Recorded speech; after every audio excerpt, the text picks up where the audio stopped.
नमस्कार बंधू भगिनींनो, आपल्या सगळ्यांचं सहर्ष स्वागत आहे स्वास्तिकम या माझ्या चॅनलवर। आज मी आपल्यासाठी भगवद्गीतामधील पुढील मजकूर घेऊन आलेले आहे, तरी आपण सगळ्यांनी श्रवण करावं। सगळ्यात आधी आपण देवाची पूजा करून घेऊया।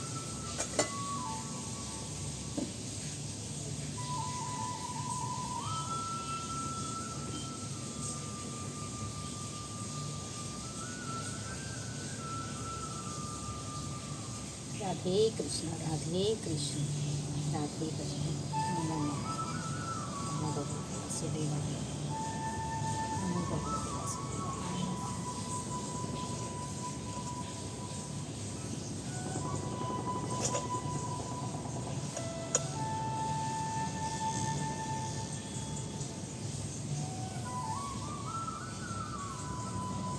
देवाला पुष्प अर्पण करते। कृष्ण राधे राधे राधे राधे। नैवेद्य अर्पण करते।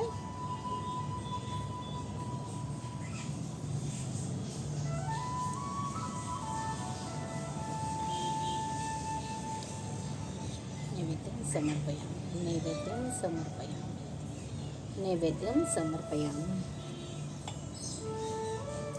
राधे कृष्ण राधे कृष्ण कृष्ण कृष्ण राधे। हरे राम राम राम हरे हरे। हरे कृष्ण कृष्ण कृष्ण हरे हरे। उपाद्घात जे आहे त्याचा पुढील मजकूर जो आहे तो आज आपण पूर्ण करायचा आहे।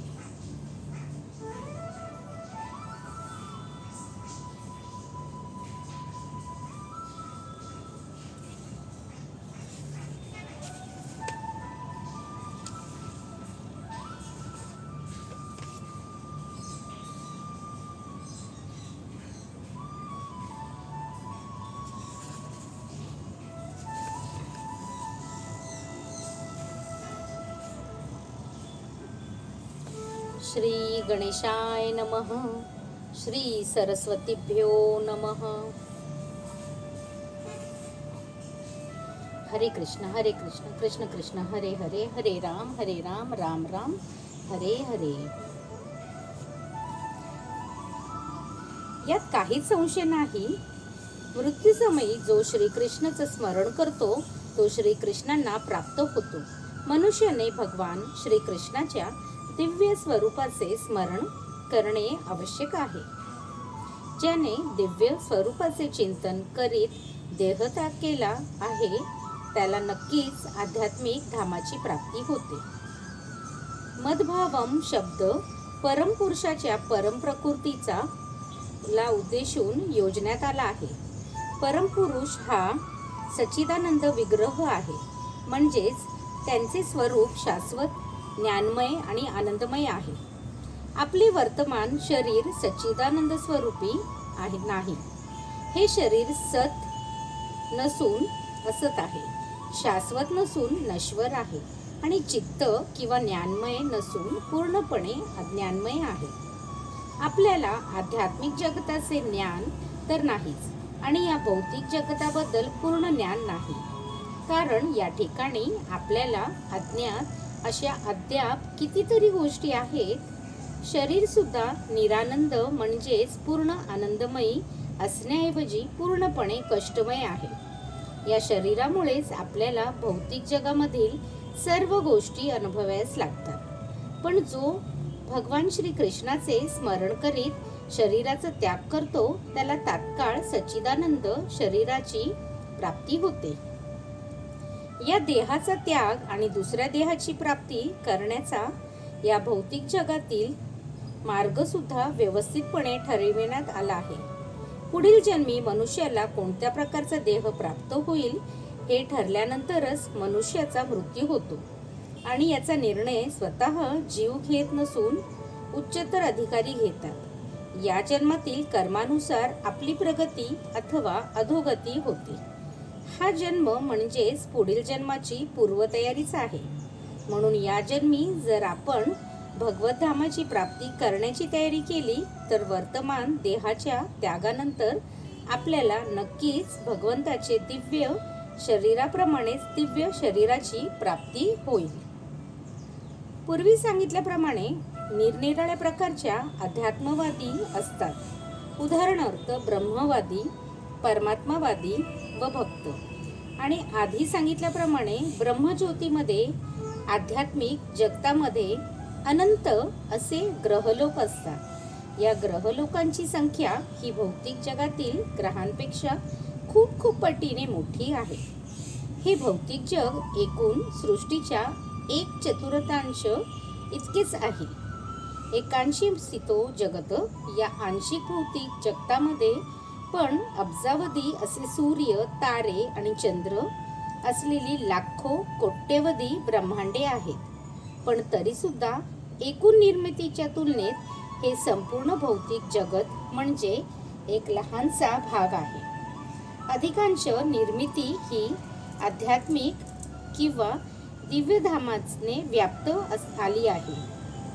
ज्याला परमब्रह्मामध्ये विलीन होण्याची इच्छा आहे तो भगवंताच्या ब्रह्मज्योतीला प्राप्त होतो आणि या प्रकारे आध्यात्मिक जगताची प्राप्ती करतो. जो भक्त भगवंतांच्या सानिध्याची इच्छा करतो तो असंख्य अशा वैकुंठ लोकात प्रवेश करतो. श्री भगवान स्वतःच्या नारायण या चतुर्भुज विस्तारित रूपामध्ये आणि प्रद्युम्न, अनिरुद्ध, गोविंद इत्यादी नावांनी वैकुंठात प्रवेश करणाऱ्या भक्तांच्या सहवासात राहतात. म्हणून मृत्यूच्या शेवटच्या क्षणी अध्यात्मवादी ब्रह्मज्योती, परमात्मा किंवा भगवान श्रीकृष्ण यांचे चिंतन करतात. सर्वच बाबतीत ते आध्यात्मिक जगतामध्ये प्रवेश करतात. परंतु जो भक्त आहे किंवा जो साक्षात भगवंतांशी संबंधित आहे तोच वैकुंठ लोकामध्ये अथवा गोलोक वृंदावन धामात प्रवेश करतो. भगवंत पुढे सांगतात की या बाबतीत कोणीही संशय घेऊ नये आणि यावर आपला दृढ विश्वास असला पाहिजे. आपल्याला कल्पनांशी सुसंगत अशी गोष्ट नाही म्हणून आपण ती नाकारू नये. आपली मनोवृत्ती अर्जुनांप्रमाणे असली पाहिजे. तुम्ही जे सांगत आहात त्या सर्व गोष्टींवर माझा पूर्ण विश्वास आहे. म्हणून ज्यावेळी भगवंत सांगतात की जो कोणी मृत्यूसमयी ब्रह्म, परमात्मा किंवा भगवान म्हणून माझे चिंतन करतो तो नक्कीच आध्यात्मिक जगतामध्ये प्रवेश करतो. याबद्दल कोणीही संशय ठेवू नये. याबद्दल अविश्वास व्यक्त करण्याचा प्रश्नच उद्भवत नाही. भगवंताचे मृत्यूसमयी केवळ स्मरण केल्याने आध्यात्मिक जगामध्ये सहजपणे प्रवेश होऊ शकेल असा सर्वसामान्य सिद्धांत भगवद्गीतेतही सांगितला आहे. ज्या भावाचे स्मरण करीत एखादा वर्तमान देहाचा त्याग करतो त्याच भावस्थितीची प्राप्ती तो पुढील जन्मात निश्चितपणे करतो. ही भौतिक प्रकृती म्हणजे भगवंतांच्या अनेक शक्तींपैकी एका शक्तीची अभिव्यक्ती आहे. आपण जाणणे आवश्यक आहे. विष्णू पुराणामध्ये भगवंतांच्या संपूर्ण शक्तीचे विवेचन करण्यात आले आहे. परमेश्वराच्या वैविध्यपूर्ण अशा अनंत शक्ती आहेत ज्या आपल्याला कल्पनेच्या पलीकडे आहे.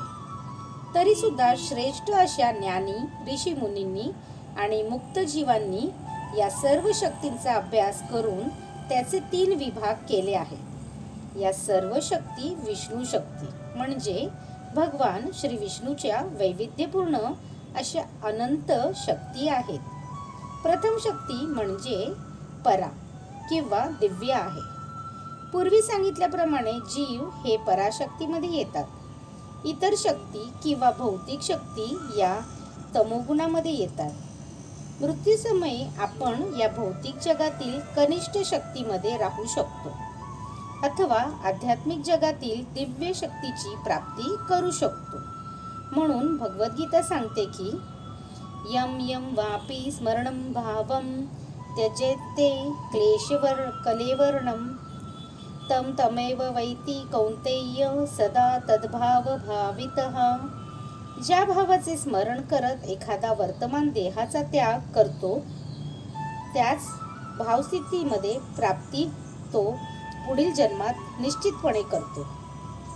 आपल्याला जीवनामध्ये एकतर भौतिक किंवा आध्यात्मिक जगाबद्दल चिंतन करण्याची सवय आहे. आपल्याला जर भौतिक जगाबद्दल चिंतन न करता आध्यात्मिक जगताबद्दल चिंतन करायचे असेल तर ते कसे करावे? आपल्याकडील विपुल साहित्य आहे जे आपल्या विचारांचा मायाशक्तीने वृत्तपत्र इत्यादी व्यापून टाकले. आपण या साहित्यातील लक्ष काढून वैदिक साहित्यामध्ये आपले विचारशक्ती गुंतवली पाहिजे आणि यासाठीच थोर ऋषी महर्षींनी पुराणे इत्यादी पुष्कळ वैदिक साहित्यांची रचना केली. पुराणे ही काल्पनिक नसून ती ऐतिहासिक आहेत. चैतन्य चरित्रामृतामध्ये पुढील श्लोक आढळतो. मायामुग्ध जीवेर नाही स्वतः कृष्ण ज्ञान जीवैरे कृपाय कैला कृष्ण वेद पुराण. स्मृतिभ्रष्ट किंवा मायामुक्त जीवांना किंवा बद्ध जीवांना त्यांना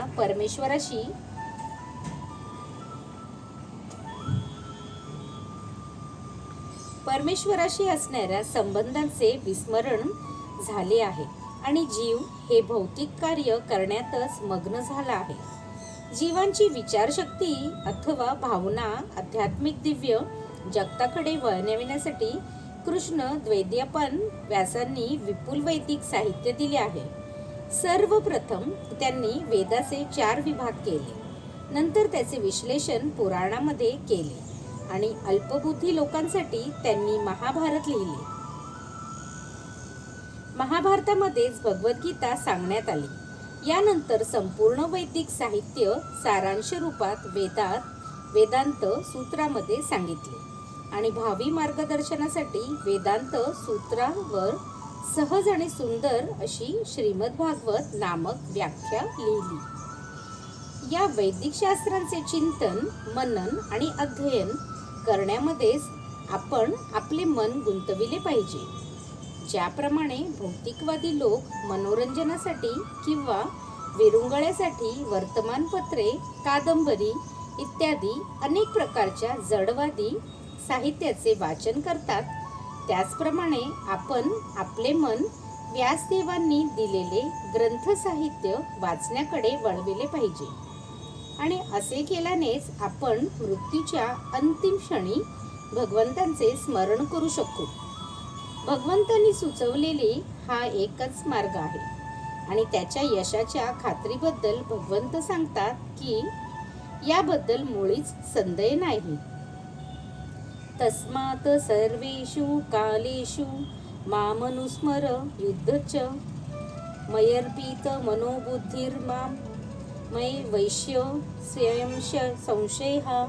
म्हणून अर्जुन, तू नित्य माझे कृष्ण रूपामध्ये चिंतन करून युद्ध करण्याचे कर्तव्य पालन केले पाहिजे. तुझे कार्य मला अर्पण केल्यामुळे आणि मन व बुद्धी माझ्यावर केंद्रित केल्यामुळे तू निसंदेह माझी प्राप्ती करशील. अर्जुनाने त्याच्या कर्तव्याचा त्याग करून भगवंतांचे स्मरण करावे असे भगवंत त्याला सांगत नाहीत. भगवंत कोणतीही अव्यवहार्य गोष्ट कधीच सांगत नाही. या भौतिक जगामध्ये शरीराचे पालन पोषण करण्यासाठी प्रत्येकाला कर्म हे केलेच पाहिजे. कर्मानुसार मानवी समाजाचे ब्राह्मण, क्षत्रिय, वैश्य आणि शूद्र असे 4 वर्णामध्ये विभाजन करण्यात आले आहे. ब्राह्मण किंवा बुद्धिमान वर्ग एका विशिष्ट प्रकारचे कर्म करतात. क्षत्रिय किंवा प्रशासकीय वर्ग एका प्रकारचे विशिष्ट कर्म करतात आणि व्यापारी व कामगार शूद्र वर्ग त्यांचे विशिष्ट प्रकारचे कर्म करतात. मानवी समाजामध्ये जरी कोणी कामगार, व्यापारी, प्रशासक किंवा शेतकरी असेल अथवा उच्चवर्णीय साहित्यिक, वैज्ञानिक किंवा धर्मशास्त्र निपुण असला तरी त्याला स्वतःचे अस्तित्व टिकवण्यासाठी कर्म करावेच लागते.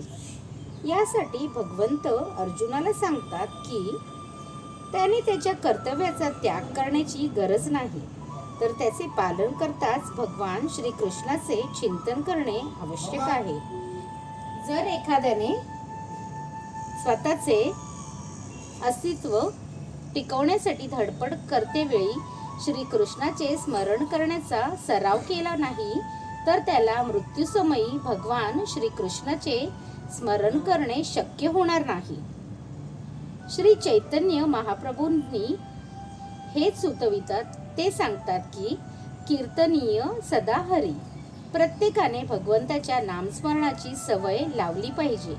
म्हणून भगवान श्रीकृष्णांनी अर्जुनाला सांगितलेला उपदेश माझे स्मरण कर आणि भगवान श्री चैतन्य महाप्रभूंनी सांगितलेला उपदेश नित्य भगवान श्रीकृष्णाचे नामस्मरण करा, हे दोन्ही सारखेच आहे. यामध्ये भेद मिळणार नाही, कारण कृष्ण आणि त्यांचे दिव्य नाम हे एकच आहे. परमसत्याच्या स्तरावर नाम आणि नामी यामध्ये काहीच फरक नाही. म्हणून नित्य दिवसातील 24 तास भगवंतांचे नामस्मरण करून त्यांचे चिंतन करण्याचा अभ्यास केला पाहिजे. तसेच आपल्या जीवनातील सर्व कर्म अशा रीतीने केली पाहिजेत की आपण त्याचे नित्य स्मरण करू शकू. हे कसे काय शक्य आहे? तर आचार्यजन या बाबतीत पुढील प्रमाणे उदाहरण देतात. जर एखादी विवाहित स्त्री परपुरुषावर आसक्त असेल किंवा एखादा पुरुष स्वतःच्या पत्नी व्यतिरिक्त परस्त्रीवर आसक्त असेल तर या प्रकारची आसक्ती अत्यंत प्रबळ असते. अशा व्यक्ती आपल्या प्रियतमाबद्दल सतत चिंतन करीत असतात. अशी पत्नी ज्यावेळी आपली नित्य गृहकृत्ये करते तेव्हा सुद्धा ती आपल्या प्रियकराला कसे भेटावे याबद्दल चिंतन करीत असते. वस्तुतः ती स्वतःची गृहकृत्य इतक्या काळजीपूर्वक करीत असते की तिच्या पतीला सुद्धा तिच्याबद्दल संशय निर्माण होऊ नये. याचप्रमाणे आपण आपले परमप्रिय श्रीकृष्ण यांचे सतत चिंतन केले पाहिजे आणि त्याचबरोबर आपले भौतिक कर्म सुद्धा योग्य आणि व्यवस्थित रीतीने पार पाडले पाहिजे. पण यासाठी उत्कट प्रेमभाव असणे आवश्यक आहे. आपल्याला भगवंताबद्दल उत्कट प्रेम असेल तरच आपण आपले कर्मही योग्य रीतीने करू शकतो व तसेच त्यांचे नित्य चिंतनही करू शकतो. परंतु अशा उत्कट प्रेमाचा विकास आपण केला पाहिजे. उदाहरणार्थ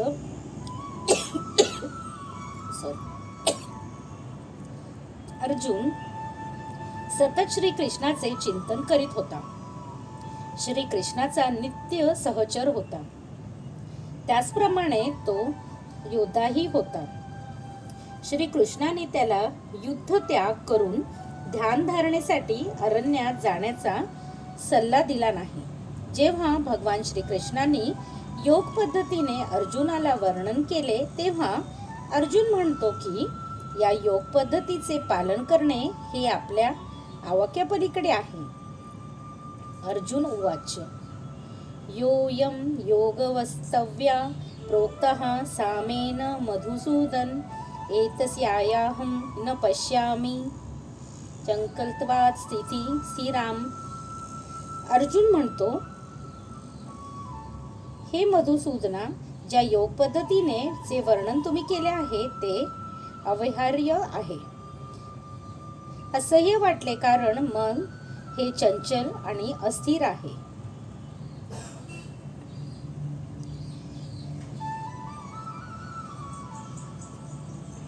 योगिनापि सर्वेषां मदगतेन तरारं श्रद्धावान भजते यो मा स वे युक्ततमो मतः. सर्व योगी जनामध्ये जो दृढ श्रद्धापूर्वक सदैव माझे मध्ये निवास करतो, अंतःकरणात माझे चिंतन करतो आणि माझी दिव्य प्रेममयी सेवा करतो, तो योगाद्वारे माझं अत्यंत निकट संबंधी होतो. आणि असा हा योगी सर्व योगांमध्ये श्रेष्ठ आहे, असे माझे मत आहे. म्हणून जो भगवंतांचे निरंतर स्मरण करतो तो सर्वश्रेष्ठ योगी, ज्ञानी, तसेच म्हणून जो भगवंतांचे सर्वश्रेष्ठ भक्तही आहे. पुढे जाऊन भगवंत अर्जुनाला सांगतात की अर्जुन हा क्षत्रिय असल्यामुळे तो युद्ध टाळूच शकत नाही, पण जर त्याने श्रीकृष्णाचे चिंतन करीत युद्ध केले तर तो मृत्यूसमयी श्रीकृष्णाचे चिंतन करू शकेल. मात्र यासाठी मनुष्याने परमेश्वराच्या दिव्य प्रेममयी सेवेमध्ये शरणागत होणे आवश्यक आहे. वास्तविकपणे आपण आपल्या शरीराद्वारे कार्य करीत नसून मन आणि बुद्धीद्वारे करत असतो.